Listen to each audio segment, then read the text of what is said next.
ఉంది తప్పకుండా fertiliser committee serious గా పోరాటం చేస్తాం. ఆల్ ఎంపీస్ కూడా నేను కూడా అందరం కలిసి ఇవాళ ఫర్టిలైజర్ సెక్రటరీని కలిసి నడ్డా గారిని కూడా కలుస్తాం. పార్లమెంట్ లో కూడా మా ఒక గొంతును వినిపిస్తాం. మా గొంతును తప్పకుండా మేము పార్లమెంట్ లో యూరియా కావాలి మా రైతులకని వినిపించే హక్కుతోని వినిపిస్తాం. తప్పకుండా మా తెలంగాణ రైతుల కొరకు ఎక్కడెక్కడ రాష్ట్రాల రానే యూరియా ఫర్టిలైజర్ ఎక్కడెక్కడ సప్లై చేస్తూ వారి గురించి మేము పోరాటం ఇవాళ పార్లమెంట్ లో జరుగుతుంది.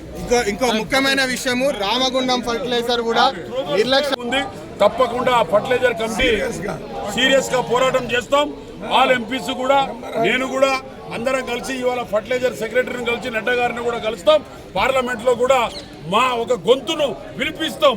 మా గొంతును తప్పకుండా మేము పార్లమెంట్ లో యూరియా కావాలి మా రైతులకని వినిపించే హక్కుతోని వినిపిస్తాం. తప్పకుండా మా తెలంగాణ రైతుల కొరకు ఎక్కడెక్కడ రాష్ట్రాల రానే యూరియా ఫర్టిలైజర్ ఎక్కడెక్కడ సప్లై చేస్తూ వారి గురించి మేము పోరాటం ఇవాళ పార్లమెంట్ లో జరుగుతుంది.